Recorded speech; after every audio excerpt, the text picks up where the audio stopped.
తలసాని శ్రీనివాస్ యాదవ్ను మంత్రి పదవి నుండి తక్షణం తొలగించాలని తెలంగాణ గంగపుత్ర ఐకాస నేతలు డిమాండ్ చేశారు. మంత్రి తలసాని హైదరాబాద్ కోకాపేటలో ముదిరాజు మహాసభలో గంగపుత్రుల హక్కులను హరించే విధంగా వ్యాఖ్యలు చేశారని, అందుకు గంగపుత్రులకు మంత్రి బహిరంగ క్షమాపణలు చెప్పాలన్నారు. గంగపుత్రులను అవమానపరుస్తూ ముదిరాజులను నెత్తిన పెట్టుకోవడం సమంజసం కాదని హితవు చెప్పారు. మంత్రి వాక్యాలు తెలంగాణ వ్యాప్తంగా ఉన్న గంగపుత్రులకు ముదిరాజులకు మధ్య చిచ్చు పెట్టే విధంగా ఉన్నాయన్నారు. తలసానికి మత్స్యశాఖపై అవగాహన లేదని విమర్శించారు. జనవరి 26 తేదీలోపు తలసాని శ్రీనివాస్ యాదవ్ను మంత్రి పదవి నుంచి బర్తరఫ్ చేయాలని డిమాండ్ చేశారు. లేని పక్షంలో హైదరాబాద్ ట్యాంక్ బండ్పై 26న గంగపుత్రుల ఆత్మ గౌరవ మిలియన్ మార్చ్ చేపడతామని తెలంగాణ గంగపుత్ర జేఏసీ అధ్యక్షుడు సుదర్శన్ అన్నారు. మాకు ఏడిపిస్తున్నారు, మా గంగపుత్రులను అన్యాయం చేస్తున్నారు. ఇది ఎంతవరకు సమంజసం? ఇక్కడ తెలంగాణ మొత్తంలో చెరువులు కుంటలలో వాళ్ళకు సగభాగం ఇస్తున్నారు. అన్నిట్లో సగభాగం అన్నప్పుడు ఇది కూడా ఇవ్వాలి కదా, ఎందుకు ఇస్తలేరు మీరు? ముఖ్యమంత్రి గారిని మేము మరోసారి వేడుకుంటున్నాము, రిక్వెస్ట్ చేస్తున్నాము. వెంటనే తలసాని శ్రీనివాస్ యాదవ్ తొలగించాలి. ఈ మత్స్యశాఖకు ఆయన అనూరుడు, అన్ఫిట్, ఆయన పనికిరాడు. ఎందుకంటే ఆయనకు అనుభవం లేదు. ఒక కులాన్ని పట్టుకొని ఆయన పాకులాడుతుండు. అసలైన కులము వృత్తి గంగపుత్రులది. అది పక్కకు పెట్టి ముదిరాజులతో నేను బండ ప్రకాశ్తో మాట్లాడినా, ఈటల రాజేంద్రతో మాట్లాడినా, ముదిరాజులతో నువ్వు మాట్లాడుకుంటే మేమేంటి పోవాలి? అడిగటం లేదా మీకు? ఇంకో మాట ఏమన్నాడు, సాక్షాత్తు ముఖ్యమంత్రి గారి ఆదేశంతో నేను మాట్లాడుతున్నాను.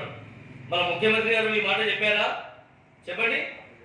అసెంబ్లీ సాక్షిగా తొలి ప్రాధాన్యత బెస్త వాళ్ళకే అన్నాడు, గంగపుత్రులకు అన్నాడు ముఖ్యమంత్రి గారు మాటలు బేఖాతరు చేస్తూ నువ్వు ఆ రోజు ముదిరాజు భూమి పూజలు అన్నావంటే యావత్తు గంగపుత్రులను అవమానించినట్టే, ముఖ్యమంత్రి గారు అవమానించట్టే. మళ్ళీ ఇప్పుడేమి క్షమాపణ అవసరం అనుకుంటే క్షమాపణ చెప్తాడు. అవసరం అనుకుంటే ఏంది? తీసేయాలి, ఫస్ట్ ఆయన వద్దు మంత్రి పదవి నుంచి తొలగించాలి. అప్పుడే గంగపుత్రులు శాంతిస్తారు. అదేవిధంగా జీవో నెంబర్ 6ని వెంటనే రద్దు చేయాలి. మాకు ఎవరిని అడగకుంటే మీ ఇష్టం వచ్చినట్టు ఒక 10 మంది ఏసీ రూమ్లో కూర్చొని జీవో నెంబర్ 6 రద్దు పాస్ చేసి అయిపోతుందా? ఎవరి వృత్తి ఎవరిది ఏంటది ఎంత అడగడం లేదా మీకు? కాబట్టి జీవో నెంబర్ 6 రద్దు చేయాలి. అప్పుడే గంగపుత్రులు శాంతిస్తారు. అప్పుడు వరకు మా ఉద్యమం ఆగదు. ఇదే విధంగా కొనసాగుతాం. మేము ఎవరికి వ్యతిరేకం కాదు. మా గంగపుత్ర జోలికి వచ్చినా, మా వృత్తికి జోలికి వచ్చినా మాత్రం మేము వదిలే ప్రసక్తే లేదు. అది ఎవరైనా ఉండని. కాబట్టి మేము దయచేసి ఒక్కటే రిక్వెస్ట్ చేస్తున్నాము, ఎట్టి పరిస్థితుల్లో తలసాని తొలగించాలి. జీవో నెంబర్ 6ని రద్దు చేయాలి.